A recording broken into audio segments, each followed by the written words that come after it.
Hi everyone, it's Natalie here again. Same day I filmed the Tapestry Tarot video. Burp, burp, burp. It's still here doing this. Just gonna name it again in case you didn't see that video. Sorry about the hands. I had some kind of allergic reaction and I broke out in a rash everywhere and my hands are super swollen like little sausages. Yay. Fun times. So they're not as bad as they were yesterday though, so that's good. All right, so we're kind of just, I showed like my top decks from last year that were either ones that I used or which were new to me in the last video.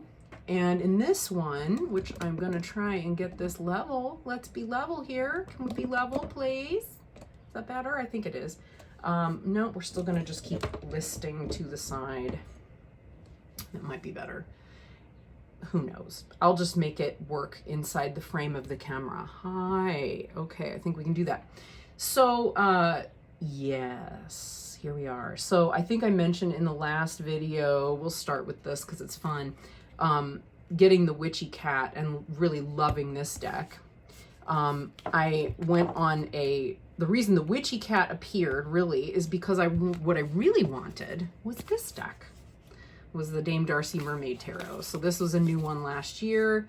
I think she just came out with a new, with yet another new version of it.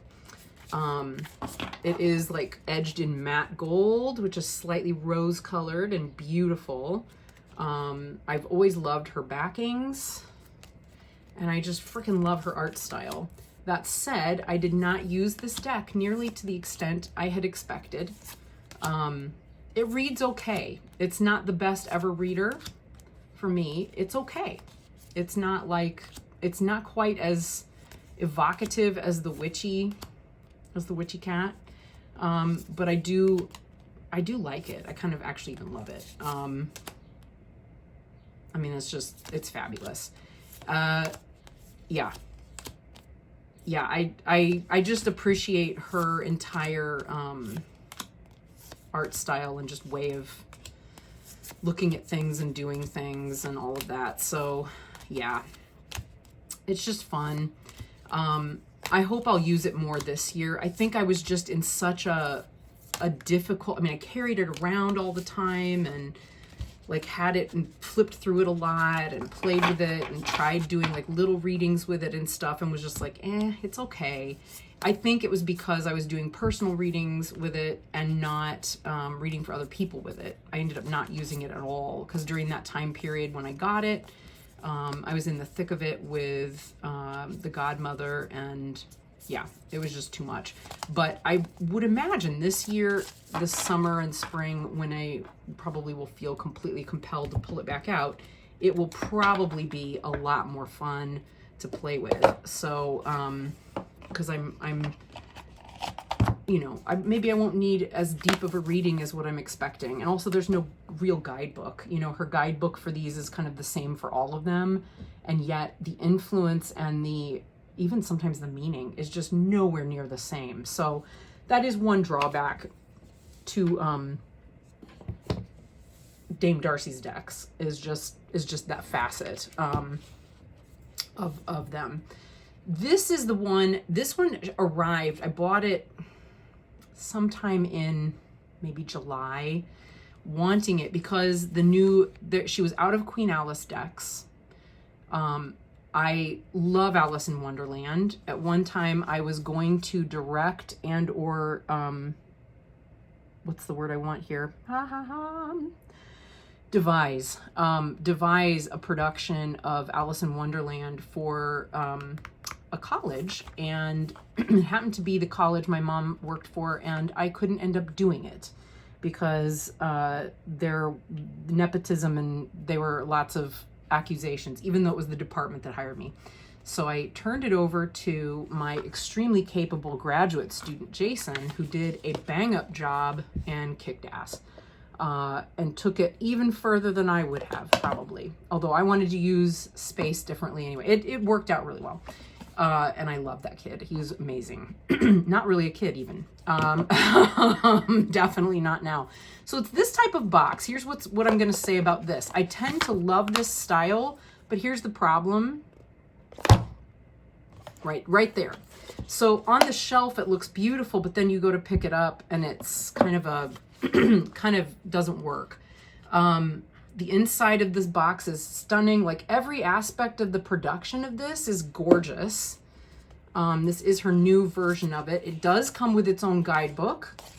It even has a little bit of a, there she is.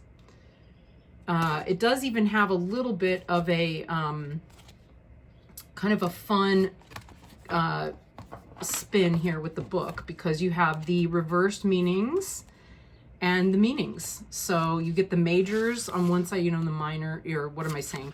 The upright and then the reversed. So you read your upright, there, reversed, but they don't work exactly like that because they're not. So as you can see, like 10 of Cups is here, but then the King of Cups is here. So you do actually have to look it up, you know, specifically, but it's kind of cool. I think that's fun. The readings, you know, the meanings are not deep. And oh, I did shuffle it. After going through, you know, going through it, I found like, wait a minute, I thought I knew this story really well. And then realized, no, I probably need to go back and reread it because there's so much going on here. But it is absolutely gorgeous. Definitely not one I think I would feel okay using to read for kids. Right? Yeah, I don't know. I wanted to read for my goddaughters with a deck recently because they requested, my goddaughters, they're my Buddha daughters technically. They requested a reading and they wanted to get a tarot reading from Aunt Natalie, which I thought was the most precious, beautiful thing in the world. They go around telling all their friends that Aunt Natalie is a witch. You know what do you do with that? I don't identify that way, but children, not just them, but other kids as well, seem to identify me that way. So I guess if the, I don't know, if the shoe fits, if the hat fits, you wear it. This is one of the better of, I think, in some respects, like the drawing and line work on this one feels more evolved than the Mermaid deck. It's really well done. I just haven't worked with it yet. Again, as we get into spring and summer, this one feels more appropriate. I do love, God, I love the story so much. Yeah. Yeah, I love it. It's a wonderful, God, it's a good one. It's really good. Anyway, it's fabulous. I like the silver edging. I like the backs. It's really good cardstock. It does remind me of the Witchy Cat cardstock, just without the, whatever it is, without the edging, right? Without the gold, silver, whatever. But very, very, very similar. So yeah, and it fits very comfortably and snugly inside of its little thingy. Inside of its little box. There we go. And voila, you just have to hold on to the bottom so that it doesn't fall out. Okay, so there's Dame Darcy. With her out of the way, whew, I guess we can just work backwards, you know, from the end of the year towards the, you know, further into the beginning. This is one I did an unboxing video of, and it was just so bad that I didn't put it out. It was just bad. It just didn't work.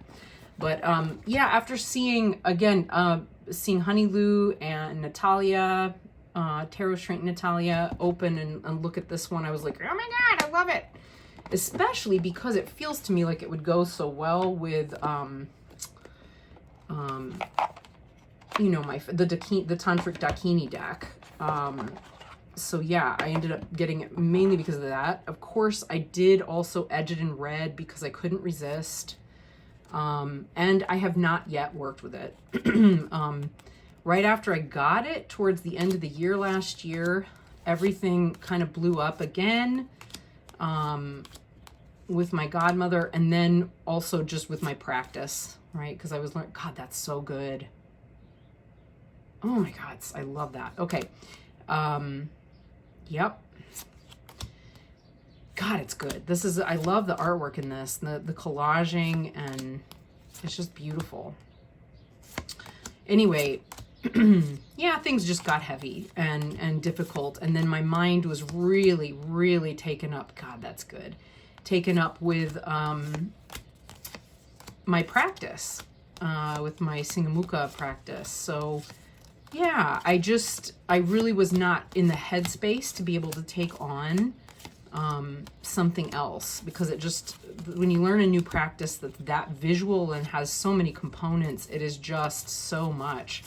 But this, as I'm looking at it right now, is so rich and so vivid, and oh yes, yes, yes, I really want to work with it. It's going to go so well with the Tantric Dakini Oracle, I know it. So yeah, this is a good one. This is a good one. I'm beginning to love collage decks a lot more than I ever expected to, you know, where there's a lot of mixed media and collage and all sorts. So yeah, this is one I have not worked with at all, really, except to edge it and as a way of bonding with it. And then I think right after that is when things blew up. So we'll come back to it. It'll be fun to play with this year. Where would we go? Oh yeah. Okay, right, yes, okay. So while we're in that vein, we also have the Sacred Revolution Oracle by Lainey Love Dalby, which I did a video of earlier in the year. Oops, I forget the ribbon. We'll pull it out. This is absolutely one of the most sumptuous, gorgeous decks ever. Like, it's just stunning. And again, I have not had the opportunity to work with it as much as I'd like. I think there was one afternoon I really, really was dying to get my hands in there, because I've been carrying it around in my bag all month, for like a month. And I finally got in to start working with it. And I was a little too ambitious. I did a massive spread, one of her spreads in here that was huge. And I got overwhelmed trying to take in all the information. Her use of language in the guidebook speaks to I don't know, like a philosophy or a view of the world that is unfamiliar to me, and it's taking me a long time to kind of weed through to understand what she's saying, or what she means, like to decode, I guess, some of the ways that she's speaking about stuff. But I'm sure I'll get used to that. I just need to not dive. I tend to do that. I dive straight into the deep end of the swimming pool and then wonder why it's like, wow, it's so deep in here. I'm having to paddle so hard. Yeah. So I just kind of need to take a breath, right? And maybe give myself a chance to warm up. So yeah, this is I'm really excited about. So there's this one. That was for my birthday at the end of last year in December. Again, right before everything blew up around the 15th, 16th, because that was, yeah, that's when Adele ended up in the hospital. So, all right, then just before that all started, I got The Lonely Dreamer. I want to say this one came along probably maybe in October, maybe early October, because it was a contender for doing the Drop 'em 78, and it was one of the finalists. Even it was even a finalist. It's a beautiful deck. I freaking love it. Again, super nerded out to work with it more deeply. I had a lot of deck dialogues with this one. Excellent guidebook, really excellent guidebook. Lots of deck dialogues with this one at the end of last year when I was preparing to work with, oh God, it's just so beautiful. I love it so much. Yeah, preparing to do the Drop 'em 78. This one, what I love, I mean, besides just, I realize now, for whatever reason, I either never came across Odilon Redon, or I just never really spent any time with his work. I don't know, but I just didn't. And And I find that now I've not only encountered with a deck that I really love, but also an artist whose work I'm completely drawn to and a little bit in love with as well. God, that's good. It's just so well done. And the way that she, you know, incorporated different aspects here. Oh, that's so beautiful. You know, like this wand with for the Ace of Wands into the artwork without, I mean, it's just so really, it's smooth. I think the quality is great. The artistic inclusion of these elements was really inspired, actually. Like, that is just magnificent. And it's just really well done. Yeah, so you can really take in all of the detail and all of these different aspects, and they almost weave in so beautifully that it's hard to know, for example, in this card, whether that was already there, you know, was that snake imposed or was it already extant, you know, in his artwork. So I have looked at some of the pieces just to, you know, online, just to get a better sense of like maybe what was changed or, you know, that's just really well done. Or what was, you know, just left as it is, right? And also just to find out more about the paintings themselves. God, that's good.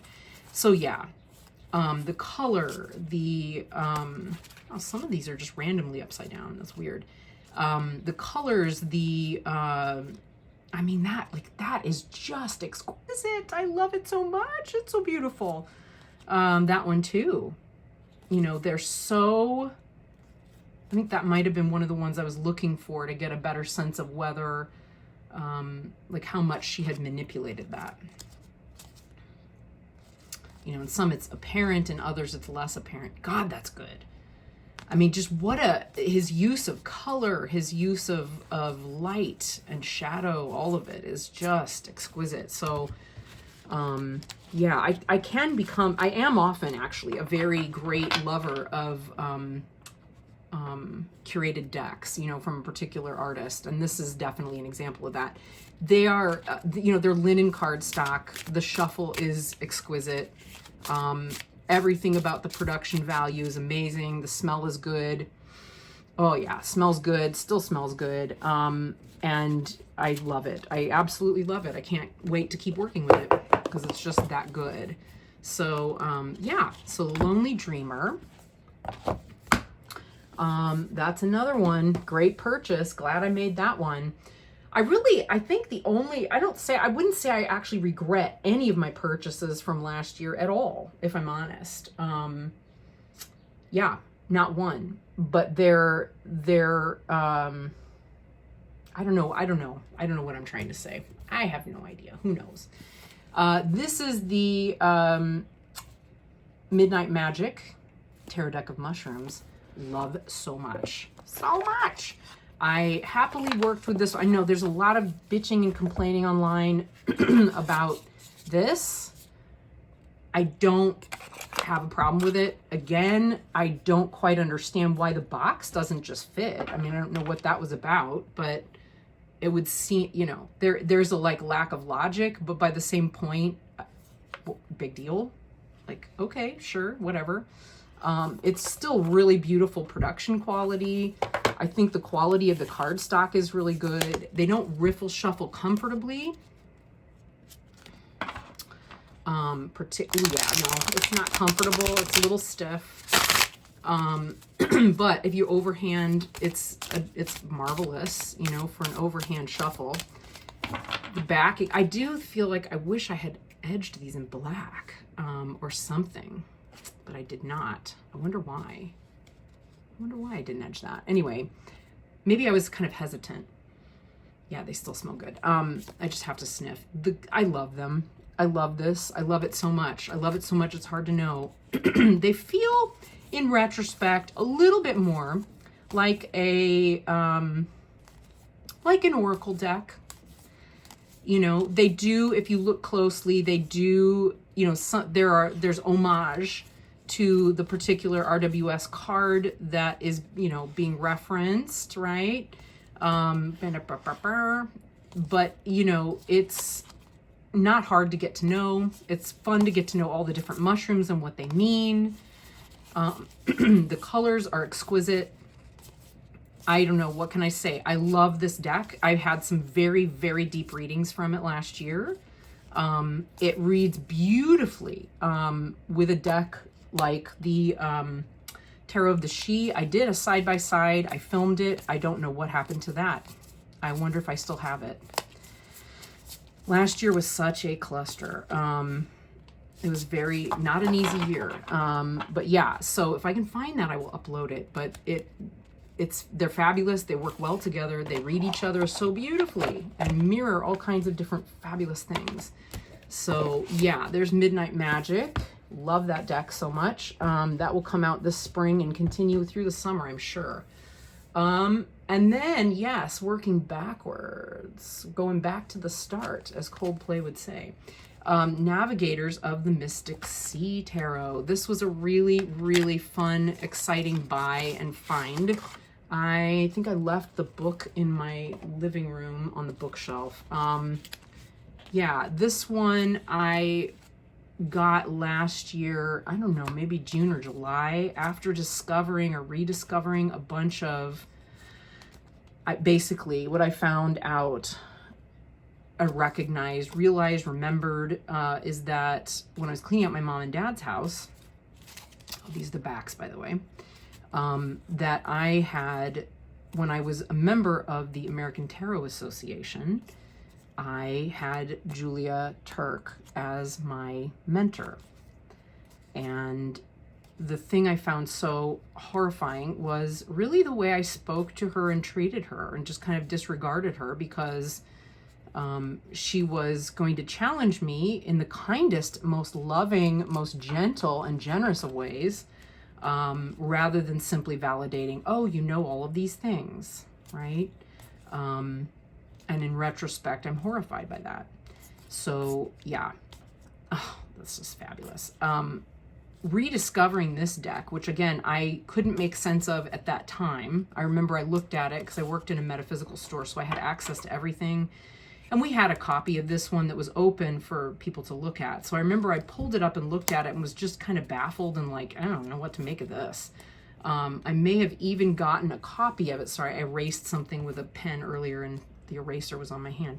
I know I got a copy of it. I may have purchased a copy of it even, and then gone, ooh, what is this? And then gave it away. I don't remember exactly which, but there were several like that where I would buy a copy because we didn't have one open, and then either give it away or just donate it back to the store to use as like a, you know, a flip through copy. But I remembered I couldn't make heads or tails of it. I didn't think I liked the artwork, and so forth. And in retrospect, which is a significant thing, I find that I absolutely love it. And I'm completely drawn to it, and I'm completely drawn to her whole philosophy and her way of approaching the cards. And yeah, I think I have them right now in the order in which, yes, the order in which she puts them, which is not, you'll notice these aren't numbered. That is because this would be the final card in the deck. Have I just been doing, no, I think it's in frame. It's been in frame. I'm just not looking at the camera. This is the order that she places the cards in. So that's why they're not numbered. So you can read them in a traditional, you know, RWS OTO fashion, or you know, Thoth fashion, but or you can do it her way and go in this direction. Yeah, that's all of the quartz, and then yeah, and then after that we get all of this. So yeah, the book is outstanding. I love the way she defines it. again, I didn't really get very far because it was hard to take in all of the new information, and it was not the time for me to get rolling on this with any depth. Maybe this year, maybe. I need to kind of quit distracting myself with new possibilities of different decks and maybe just dive in. I've been into historical decks a lot lately, and yeah, I don't know if that's really serving me or if I'm just distracting myself. So I've been very good about just not purchasing tons of them. I think I've only made 2 purchases, which is amazing because I've at least attempted or considered making about 15 or 20, which I just haven't done, thankfully. Okay, and then finally, I think we'll get back to, we're on the final 3 here. We've got from the original sort of purchases here, the Terod de Luce, and this one, along with 2 other Fournier decks that I showed in the last video, alongside the one I'll show next, all came from having a little card. I had a little purchase card, a little gift card to get this one. So the backings are stunning and very pretty and cute. I love the artwork. It is a very white deck, which I will admit I struggle with a little bit. I find anymore that kind of just, I just find it annoying. You know, if it's part of a story, right? Like part of, you know, Queen Alice, whatever. Okay, she was traditionally a white, you know, a white person. That's one thing, I guess. But it, you know, where you could just use diversity, like why wouldn't you? Like, I don't know. I guess people don't, they just aren't seeing non-white people in their day-to-day lives, which is sad. I don't know. I'm just guessing. I don't know. Because it's just something I would do. But it is a good deck. It's a good deck. I mean, you can be easily fooled by thinking it's completely simple, but it's got much more depth and potential to it than one would first think. I think I made a joke in my walkthrough about it, about, you know, this would be good for a, you know, a group of white women having a house party, but which is kind of mean. I feel like I can say that because I am a white woman of a certain age who might have a house party, but it's not really my vibe. But actually, you know, when it came down to it, when again the Buddha daughters, the Dharma daughters wanted a tarot reading from Auntie Natalie, I chose this one for my goddaughter Fern, because it feels like Fern. But she did not want this one. And it would have been okay, I think, to use, but she really did not want this deck. So we didn't use it. Yeah. I mean, this is totally Fern all over the place, all of it. But it is a really cute deck. I was thinking initially I might move it on. I'm thinking now I might actually just try and use it. So we'll see about that. We'll see about that. I think I would need to just spend more time with it. Like most Fournier decks, though, unfortunately, it just has the basic guidebook that they all have. They change the front, but they don't really, the instructions don't really tell you anything about the artist's choices, etc. I mean, that's just how they all are. It's really unfortunate. But what can you do? I don't know. I haven't really gone out there to look and see if maybe the creator has their own website, although it might just be in Spanish. I don't know. I just don't know. But I'm curious. I'm curious. All right, so there's that one. Here is the deck that my Dharma daughters wanted for their tarot reading. They really wanted the Cats Rule the Earth tarot deck. And I got this one just because it was cute and because I don't normally go after cute decks, but I really freaking love this one. I've done very little with it all year aside from play with it, look at it, hold it, admire it, and sniff it, and have it sit next to my spot in the living room for those purposes while I'm watching TV. It is marvelous. I will say it's a good reader. I read for both of the Dharma Daughters with this deck. I did remove a couple of cards I thought might be questionable for, let's see, how old is, I'm trying to remember their ages. I keep forgetting. I want to say Fern is maybe 6 or 7, and Hannah is 9 or 10. So I just have to go back to the years they were born and then do the subtraction. But they're, you know, there were a few of them in here that I thought, I'm just going to run this past Mom because of it. I know that with Hannah, if there's something about a cat where it looks like the cat could be threatened or injured, she gets really upset about that.